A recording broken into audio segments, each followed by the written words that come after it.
नमस्कार, उत्तराखंड की खबरों में आप सभी का स्वागत है। मैं हूं नीलू। करते हैं खबरों की शुरुआत। सबसे पहले बात केदारनाथ उपचुनाव की, तो इसके लिए प्रचार का शोर कल शाम थम गया और कल पूरे दिन बीजेपी कांग्रेस ने अपनी पूरी ताकत प्रचार में झोंक दी। अब आज पार्टियां प्रत्याशी डोर टू डोर प्रचार करेंगे, कैंपेन करेंगे। केदारनाथ उपचुनाव के लिए बीजेपी और कांग्रेस के बीच टक्कर है। वहीं कल उपचुनाव के लिए वोटिंग होगी। मतदान के लिए प्रशासन ने पूरी तैयारी कर ली है। केदारनाथ में 173 पोलिंग स्टेशन बनाए गए हैं। इनमें से दूरस्थ क्षेत्रों वाले 7 पोलिंग स्टेशन के लिए सोमवार को पोलिंग पार्टियां रवाना कर दी गई। बाकी 166 पोलिंग पार्टियों को मंगलवार को रवाना किया जाएगा। वहीं केदारनाथ विधानसभा को सुरक्षा व्यवस्था की दृष्टि से 2 जोन और 27 सेक्टर में बांट दिया गया है। हर जोन और सेक्टर में मजिस्ट्रेट तैनात रहेंगे। सुरक्षा के नजरिए से लोकल पुलिस के अलावा आईटीबीपी और एक कंपनी एसएसबी को तैनात किया गया है। 23 नवंबर को केदारनाथ उपचुनाव का नतीजा भी सामने आ जाएगा। केदारनाथ की दूरस्थ पार्टियां थी, 7 पार्टियां, वो रवाना हो चुकी है। आज शाम तक अपने अपने बूथों पे पहुंच जाएगी। बाकी जो शेष 166 पोलिंग पार्टी है वो कल सुबह रवाना होगी।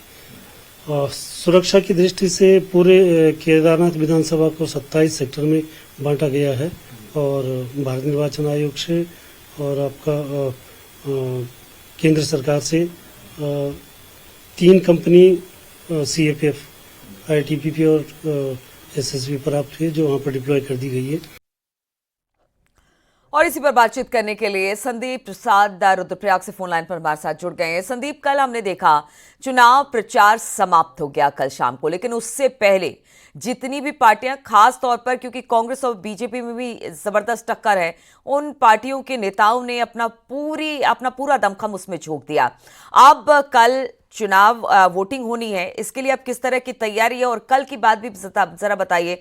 कहां पर जो नेता थे वो पहुंचे और आज तो डोर टू डोर कैंपेन है, तो इस दौरान भी कोई बड़े नेता दिखाई देंगे? जी बिल्कुल, आपको बता दें क्योंकि कल जो चुनाव प्रचार का था वो अंतिम दिन था और कल आपने देखा कि कल मुख्यमंत्री पुष्कर धामी भी गुप्तकाशी आई। उन्होंने वहां पर जनसभा को संबोधित किया और उसके बाद हरीश रावत जो पूर्व सीएम है वो भी कांग्रेस के, वो भी वहीं पे मौजूद थे और दोनों ने कल जो तमाम एक दूसरी पार्टी पर आरोप प्रत्यारोप का दौर भी कल चला, जो क्योंकि अंतिम दिन का चुनाव प्रचार का। और आज जो कल चुनाव प्रचार शाम को थम चुका था, उसके बाद आज जो भाजपा और कांग्रेस के तमाम नेता वहीं पे मौजूद है। गणेश गोदियाल हो गए, भाजपा के वहां पर कैबिनेट मंत्री हैं सौरभ बोगड़ा, वो भी वहाँ पे मौजूद हैं। और ये लोग तमाम जो दिग्गज हैं पार्टी के, महेंद्र भट्ट वहीं पे हैं और जो तमाम दिग्गज लोग हैं कांग्रेस और बीजेपी के, वो वहीं पे आज केदारनाथ विधानसभा में मौजूद है। और कहीं ना कहीं आज का जो दिन है, एक दिन बाकी, क्योंकि कल मतदान होना है तो एक दिन बचा हुआ है और इसी आज ही जो डोर टू डोर प्रचार होना है। और कहीं ना कहीं एक बड़ी बात ये भी है, इस सीट पर इस बार कोई भी ऐसा निर्दल नहीं जो कि कहीं ना कहीं एक दोनों पार्टियों को नुकसान पहुंचाएगा। लेकिन अब जो टक्कर है कांग्रेस और बीजेपी के बीच है, तो आज का दिन जो दिन होगा डोर टू डोर प्रचार का, वो भी काफी अहम होगा। और दोनों पार्टियों के जो नेता हैं, दोनों पार्टियों के प्रत्याशी हैं, वो कहीं ना कहीं पूरी कोशिश करेंगे कि आज के दिन वो अधिक से अधिक डोर टू डोर कैंपेन करके और जो वोट बैंक है, अपना वोट बैंक और अधिक बढ़ा सकेंगे। ठीक है, बहुत बहुत शुक्रिया आपका जानकारी देने के लिए संदीप। और केदारनाथ उपचुनाव के आखिरी दिन कल सीएम धामी ने गुप्तकाशी में धुआंधार प्रचार किया। मुख्यमंत्री धामी यहां बाइक रैली में शामिल हुए। इसके बाद सीएम धामी ने जनसभा को संबोधित किया। सीएम धामी ने कांग्रेस पर एक के बाद एक कई हमले किए। सीएम धामी ने कहा कि साल 2022 में विधानसभा चुनाव में कांग्रेस देवभूमि में मुस्लिम यूनिवर्सिटी बनाने का सपना देख रही थी, लेकिन आज केदारनाथ उपचुनाव में कांग्रेस वाले बद्री केदार की बात कर रही हैं। वहीं सीएम धामी ने कांग्रेस के कैंडिडेट मनोज रावत को भी निशाने पर लिया। सीएम धामी ने कहा कि मनोज रावत ने शिवलिंग को पत्थर बोलकर लोगों की आस्था को ठेस पहुंचाई। सीएम ने कहा कि जिनकी आंख पत्थर की होती है उन्हें शिवलिंग भी पत्थर का ही दिखाई देता है और जो भगवान शिव के भक्त होते हैं उन्हें कंकड़ में भी शंकर दिखाई देता है। जिन्होंने शिवलिंग को पत्थर कहकर सनातन को ठेस पहुंचाने का काम किया था, भगवान शंकर की जो हम आस्था, अगाध आस्था और श्रद्धा के हमारे केंद्र हैं, भोलेनाथ बाबा टन से कहना चाहता हूं कि जिनकी आंखें पत्थर होती है, जिनकी आंखें पत्थर की होती हैं, उन्हें शिवलिंग भी पत्थर लगता है। जो भक्त होते हैं महादेव के, उन्हें कंकड़ में भी शंकर लगता है। जो भक्त होते हैं महादेव के, उन्हें कंकड़ में भी शंकर लगता है। इसलिए भाइयों बहनों, इनके किसी बहकावे में अब आप सबको नहीं आना है। केदारनाथ चुनाव से पहले पूर्व मुख्यमंत्री हरीश रावत ने बीजेपी पर बड़ा आरोप लगा दिया। रुद्रप्रयाग में हरीश रावत ने कहा कि बाहरी इलाकों से बीजेपी यहां लोगों को ला रही है और चुनाव को प्रभावित करने की कोशिश में जुटी है। यहां पैसे और शराब बांटने का काम हो रहा है, जिन्हें चुनाव आयोग से ऐसे लोगों पर तत्काल कार्रवाई करने की मांग की है। जो हमें जानकारी मिली है, धर्मशालाओं में, मंदिरों में, मठों में, उनमें भी अपने को कोई ट्रस्टी बता करके, कोई ट्रस्टी का रिश्तेदार बता करके, कोई किसी बहाने जो है यहाँ आए हैं और वो धन लेकर के आए हैं और धन बांटना चाहते हैं। मुख्यमंत्री पुष्कर सिंह धामी कल देर शाम अचानक गर्मियों की राजधानी गैरसैंण पहुंच गए, जिससे खासी हलचल बढ़ गई। केदारनाथ विधानसभा उपचुनाव में दिन भर प्रचार करने के बाद रात्रि विश्राम के लिए मुख्यमंत्री पुष्कर सिंह धामी अचानक गैरसैंण पहुंच गए। मुख्यमंत्री के इस अप्रत्याशित आगमन की खबर जैसे ही गैरसैंण के अधिकारियों को मिली तो हैरान रह गए। इस दौरान मुख्यमंत्री ने बच्चों, स्थानीय लोगों से बातचीत भी की और उनका हालचाल जाना। आज मुख्यमंत्री पुष्कर सिंह धामी सुबह 9 बजे सारकोट गांव में एक जनसमस्या, वहां पर लोगों की जनसमस्या सुनने वाले हैं।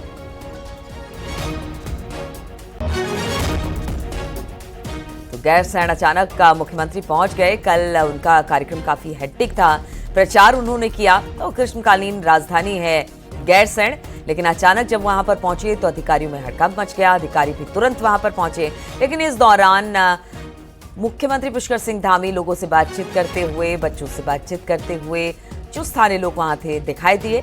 और आज भी उनका कार्यक्रम है, जो सारकोट गांव है, वहां पर वो जन समस्याएं सुनने वाले हैं।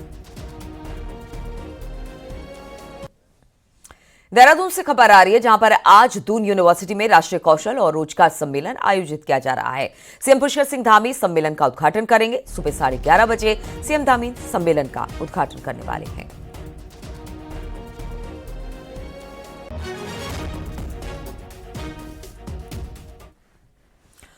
और सीएम धामी के आदेश पर हर जिलों में जमीनों की जांच हो रही है। नैनीताल में सबसे ज्यादा संदिग्ध मामले सामने आ रहे हैं, क्योंकि यहां दिल्ली से लेकर बिहार, गुजरात और मुंबई तक के लोगों ने खेती और वेलनेस इंडस्ट्री लगाने के नाम पर जमीन तो खरीद डाली, लेकिन किया कुछ भी नहीं।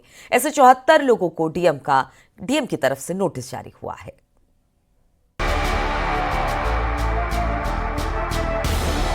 खूबसूरत झीलों और पहाड़ों के हरे भरे नजारों से घिरे इस नैनीताल जिले पर भूमाफियाओं की हमेशा से ही काली नजर रही है। यहाँ जमीन खरीदने के लिए भूमाफियाओं ने न सिर्फ अपना रिकॉर्ड छुपाया, बल्कि सरकार से झूठ भी बोला। कुछ ने खेती के नाम पर जमीन खरीदी और उस पर होटल बना डाला। कुछ ने होटल के नाम पर जमीन ली और उस पे प्लॉटिंग कर डाली।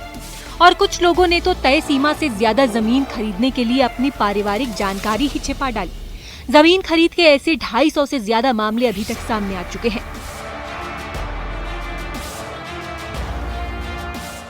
250 से ज़्यादा केसेस की अभी तक नैनीताल में इन्वेस्टिगेशन कंप्लीट हो गई है, जिसमें से 64 वायलेशंस रीसेंट जांच में पाए गए और 10 पुराने केसेस हमारे यहाँ विभिन्न न्यायालयों में वायलेशन से संबंधित चल रहे हैं।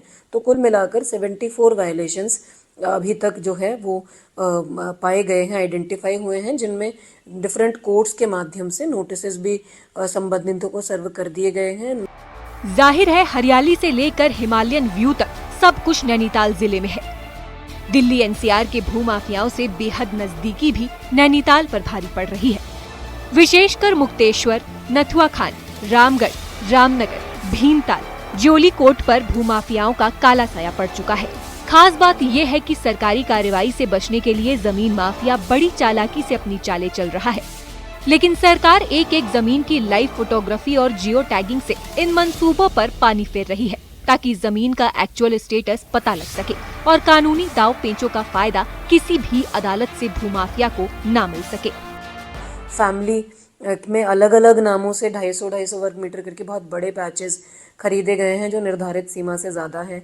इसके साथ आवासीय प्रयोजन के लिए लैंड खरीदकर उनका कमर्शियल उपयोग किया गया है। इस तरह के मामले भी हैं, या धार्मिक प्रयोजन के लिए लैंड खरीदकर उसका कमर्शियल उपयोग किया गया, तो वो अभी इन्वेस्टिगेशन अंडर प्रोसेस है उसमें, क्योंकि ह्यूज डेटा है हमारे जनपद में, इसलिए समय भी ज़्यादा लगा। दरअसल शुरुआती फेज में सरकारी टीमें उन जमीनों की जांच कर रही है जिन्हें सरकार की अनुमति से खरीदा और बेचा गया। उसके बाद बारी निजी जमीनों की है, जिससे जिले में जमीन खरीदने वालों से लेकर बेचने वालों और बीच में प्रॉपर्टी डीलर के नाम पर दलाली करने वालों के बीच हड़कंप मचा हुआ है। फिलहाल ये आंकड़ा 250 के करीब है, लेकिन जैसे जैसे रजिस्ट्री की कागजात खुल रहे हैं, नए नए खुलासे भी हो रहे हैं। हल्द्वानी से न्यूज 18 के लिए शैलेंद्र नेगी की रिपोर्ट। देहरादून में कूड़ा या झाड़ियों के साथ खरपतवार जलाने पर अब जुर्माना लगाने की तैयारी है और जुर्माने की रकम 5,000 रुपए तक हो सकती है। देहरादून में दीपावली के दौरान आतिशबाजी के कारण प्रदूषण का स्तर बेहद ऊपर पहुंच गया था, जिसके बाद से राजधानी की आबोहवा में बदलाव आ गया है। आबोहवा और खराब ना हो, इसके लिए प्रशासन ने खुले में कूड़ा जलाने वालों के खिलाफ एक्शन की बात कही है। इन जनरल हम पब्लिक प्लेसेस पे इंसिनरेट नहीं कर सकते ओपनली, सो उसमें हमारे कई माननीय कोर्ट्स के ऑर्डर्स हैं और गाइडलाइंस हैं शासन की। सो इसमें कहीं पर भी ऐसा कंप्लेंट प्राप्त होती है तो नगर निगम प्रशासन को निर्देशित किया गया है कि उसमें as per due acts and policies penalize करें। अल्मोड़ा हल्द्वानी हाईवे क्वारब के पास बंद है। लगातार मलबा आने से 4 दिनों से हाईवे में आवाजाही बिल्कुल बंद है। शादियों के सीजन में लोगों को रानीखेत या फिर लमगड़ा होते हुए अल्मोड़ा आना पड़ रहा है। केंद्रीय सड़क परिवहन राज्य मंत्री ने अधिकारियों के साथ निरीक्षण किया और जल्द हाईवे का निर्माण होने का दावा कर दिया है।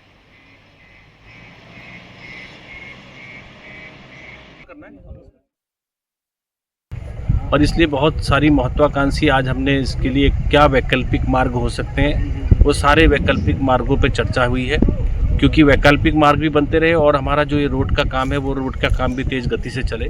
इस दृष्टि से सभी आज के प्रयास, आज हमारी पूरी टीमें आई हैं, प्रशासन से के साथ साथ पूरा भारत सरकार और राज्य सरकार के जितने भी रोड डिपार्टमेंट से संबंधित अधिकारियों और क्षेत्रीय जनप्रतिनिधियों उपलब्ध हैं। नैनीताल को बस 183 साल हो गए। नैनीताल में पर्यटकों और स्थानीय लोगों ने नैनीताल के जन्मदिन के तौर पर इस दिन को मनाया। इस दौरान तल्लीताल स्कूल में कार्यक्रम का आयोजन किया गया और पर्यटकों ने स्थानीय लोगों के साथ केक काटकर हैप्पी बर्थडे नैनीताल कहा। कार्यक्रम में समाज से जुड़े लोगों ने हिस्सा लिया और इस दिन को खास मनाया। आपको बता दें कि नैनीताल में कल ही के दिन 1841 में अंग्रेज व्यापारी पीटर बैरन पहुंचा था और दुनिया के आगे इस खूबसूरत शहर को रखा गया, जिसके बाद यहां बसावट शुरू हुई। हालांकि इतने सालों में नैनीताल ने कई उतार चढ़ाव देखे। आज भी नैनीताल के कई इलाके खतरे में भूस्खलन में हैं, जिससे नैनीताल के भविष्य की चिंताएं और ज्यादा गंभीर हो रही हैं। बहुत अच्छा लगा नैनीताल में आके, हमने केक भी खाया नैनीताल में उनका बर्थडे का और बहुत सुंदर अच्छा था और बहुत एंजॉय किया। मुझे नैनीताल आके बहुत अच्छा लगा, बहुत एंजॉय किया मैंने। आज नैनीताल का बर्थडे, हमने केक भी खाया। वह ये प्रकट करता है कि अगर हमने इस सुंदर पर्यटन स्थल को बचाए रखना है तो संतुलित विकास करते हुए जो अनियंत्रित जो निर्माण कार्य हैं उन पर रोक लगानी होगी और यहाँ का उचित प्रबंधन यहाँ पर करना होगा। आज नैनीताल का 183वां जन्मदिन है, जिसे पहले मेरे हस्बैंड दीपक बिष्ट मनाया करते थे। कुछ टाइम पहले उनकी डेथ हो चुकी है। अब इस कार्यक्रम का आयोजन मैं करती हूँ। पहाड़ के ऊंचे इलाकों में भले ही बीते कुछ दिनों में स्नोफॉल हुआ हो, बावजूद इसके हैरानी इस बात की है कि कुछ सालों से यहां की सर्दियां गर्म होने लगी हैं। आलम यह है कि हायर हिमालय में भी पहाड़ काले नजर आ रहे हैं। देखिए जरा ये रिपोर्ट।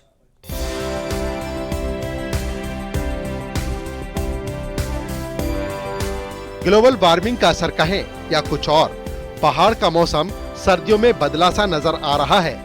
हालात ये है कि जो ओम पर्वत इन दिनों बर्फ से ढका रहता था, वहां अब नाम मात्र की ही बर्फ नजर आ रही है।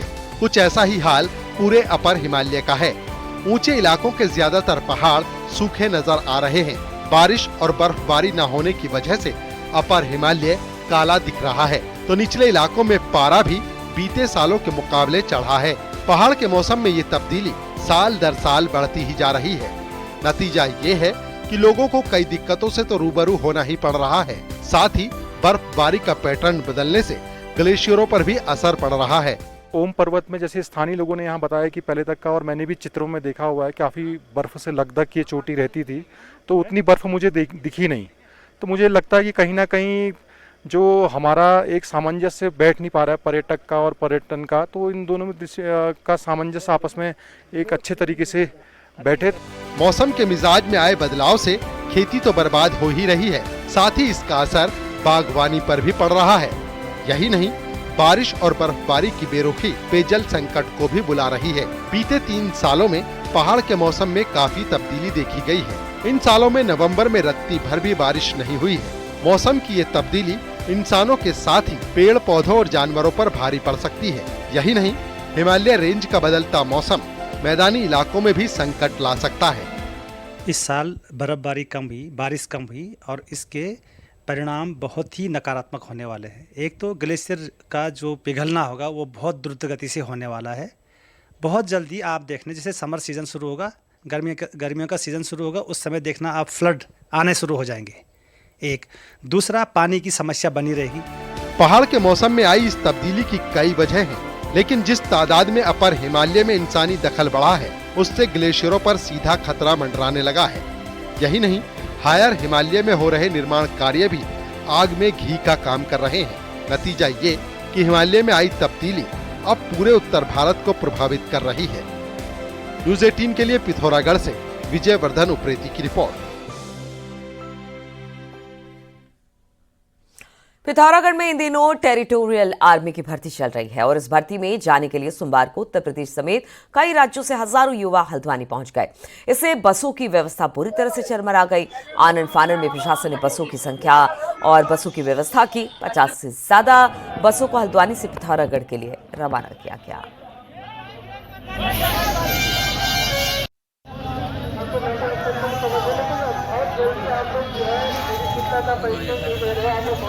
हल्द्वानी में हम लोगों ने करीब 35 से 40 बसें अरेंज करके इनको भेजा है, जिसमें रोडवेज और केमो के माध्यम से भेजा जा रहा है। प्राइवेट टैक्सीज को भी कहा गया है किसी तरह से कोई ओवरचार्जिंग नहीं करेगा। तो ये पिथौरागढ़ के लिए अभ्यर्थी जा रहे हैं, उनको अभी तक 39 बसें भेजी जा चुकी हैं और अभी और बसें मंगाई गई हैं। प्राइवेट संस्थाओं की भी और रोडवेज की बसें भेजी जा रही हैं और जो निर्धारित किराया उतना ही लिया जा रहा है। हम लोग देख भी रहे हैं कि जो किराया ज़्यादा लेगा उसके ऊपर कार्रवाई की जाएगी।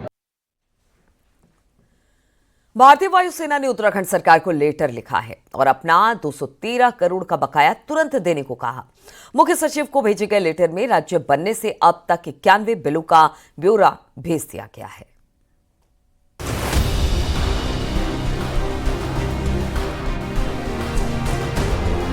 प्राकृतिक आपदाओं से परेशान उत्तराखंड में पिछले 24 सालों में शायद ही ऐसा कोई साल गुजरा हो जब राहत बचाव कामों के लिए एयरफोर्स के हेलीकॉप्टरों की मदद न लेनी पड़ी हो।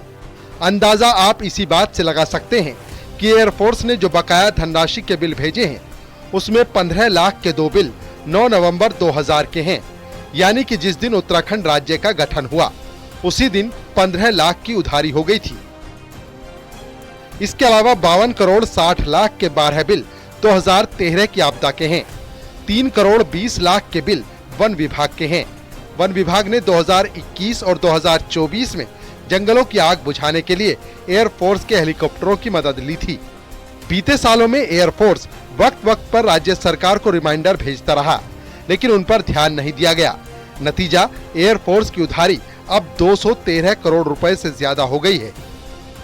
लगभग 67 करोड़ के आसपास का आपदा से संबंधित है, जिसमें से लगभग 24 करोड़ रुपए का भुगतान हमने कर दिया है और 28 करोड़ रुपए का भुगतान करने की कार्रवाई हम लोग कर रहे हैं, जिसका वेरिफिकेशन हो गया है। बाकी जो हमारे आपदा से संबंधित है उसका हम वेरिफिकेशन करा रहे हैं। जब वेरिफिकेशन का काम पूरा होगा तो हम भुगतान कर लेंगे।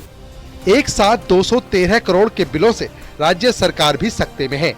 अब बिलों को उनके विभाग भेजकर वेरिफिकेशन कराया जा रहा है, क्योंकि 24 साल के इन बिलों की कईयों को जानकारी तक भी नहीं है। यही नहीं, केंद्र सरकार से बातचीत का रास्ता भी तलाशा जा रहा है ताकि इस भारी भरकम देनदारी को माफ कराया जा सके। ये तो ठीक है कि हमें देना है, लेकिन उसमें ये भी हम एक विकल्प तलाशेंगे, क्या हम अपने सेंटर में जाके इसके लिए हम ये कह सकेंगे साहब ये मानवीय हमारा कल्याण के लिए हमने ये काम किया, तो हमें उसका मुक्त किया जाए। दोनों विकल्प हमारे सामने, अभी इसमें बातचीत करेंगे। हालांकि पहले भी एयरफोर्स की तरफ से बिल भेजे जाते रहे हैं, लेकिन इनकी तरफ ध्यान नहीं दिया गया। मगर अब भारी भरकम बिल आने से सरकार के भी होश उड़े हुए हैं। देहरादून से न्यूज़ 18 के लिए सुनील नवप्रभात की रिपोर्ट। पौड़ी में जिला पंचायत के पुराने जर्जर भवन में जिला सूचना विभाग का ऑफिस चल रहा है। आलम ये कि बिल्डिंग कभी भी धाराशायी होकर गिर सकती है। ऐसे में सूचना विभाग के अधिकारी कर्मचारी जान जोखिम में डालकर काम करने को मजबूर है। दीवारों में पड़ी दरारें अधिकारी कर्मचारियों को डरा रही है, जबकि सूचना विभाग के अधिकारी कई बार उच्च अधिकारी को इस बात की जानकारी दे चुके हैं और ऑफिस को शिफ्ट करने की मांग कर चुके हैं। भवन जिला पंचायत की संपत्ति है, मतलब उनके भवन में हमारा ये कार्यालय है। तो कार्यालय को बदलने के लिए अभी जिला प्रशासन स्तर पर बात हुई थी, तो सर का जो है सकारात्मक इसमें हमें आश्वासन मिला था।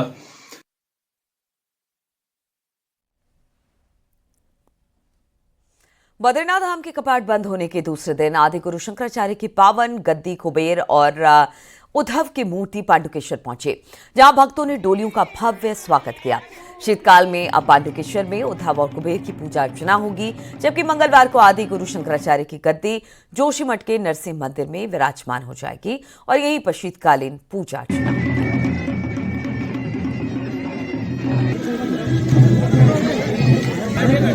उद्धव जी और भगवान बद्रीनाथ जी, खजानजी, कुंवर जी अपने शीतकालीन स्थल योग ध्यान मंदिर में विराजमान हुए और अब निरंतर शीतकाल में।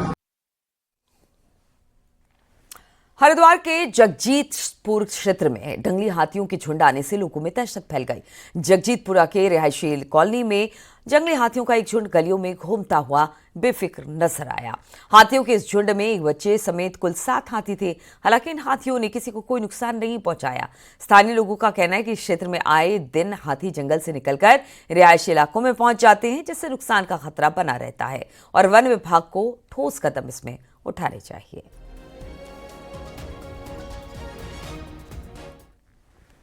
रुड़की से खबर आ रही है, जहां पर पिरान कलियर थाने के धनौरी इलाके में एक युवक ने पड़ोसी से बदला लेने के लिए खुद हमला कर दिया और पुलिस को झूठी सूचना दी। हालांकि जांच के बाद पुलिस ने मामले का खुलासा किया और आरोपी का झूठी सूचना देने पर 5000 का चालान काटा। पुलिस ने बताया कि आरोपी ने पड़ोसी से बदला लेने के लिए खुद धारदार हथियार से हाथ और सर पर घाव कर लिया था। मुझसे गलती हो गई, भविष्य में ऐसा ऐसी गलती। और अब देख लेते हैं पहाड़